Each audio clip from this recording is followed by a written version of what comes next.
Hello, আসসালামু আলাইকুম। Welcome back to my channel. আজকে আমি দেখাবো আলু ঘাটি। তো আমাদের এখানে আলু ঘাটিটা খুবই প্রিয় আমাদের।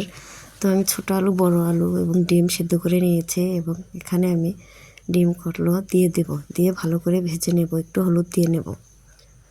তো একটু হলুদ দিয়ে ডিমগুলো ভালো করে ভেজে নেব। নেওয়ার পরে ডিমগুলো উঠিয়ে নিয়ে কি তেলে মশলা, তেজপাতা এবং পেঁয়াজ, জিরা এগুলো দিয়ে ভালোভাবে নেড়ে পানি দিয়ে দিলাম। তারপরে 2 চামচ মরিচের গুঁড়া, 1 চামচ হলুদের গুঁড়া, স্বাদ মতো লবণ, 1.5 চামচ আদা রসুন বাটা দিয়ে দিলাম। আদা রসুন বাটার সাথে আমার জিরাও আছে। তো এগুলো দিয়ে এখন আলুটা আমি ভালো করে ছেনে মশলাটা ভালো করে কষিয়ে এগুলো দিয়ে দিলাম।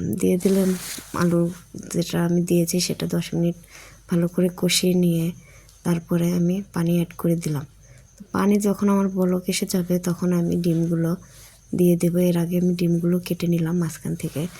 তো ডিমগুলো দেওয়ার সময় হয়ে গেছে, এখন আমি ডিমগুলো দিয়ে দেব। তো এই যে আমার রেসিপি আলু ঘাটির। আর অবশ্যই ভালো লেগে থাকলে লাইক কমেন্ট করবে। আল্লাহ হাফেজ।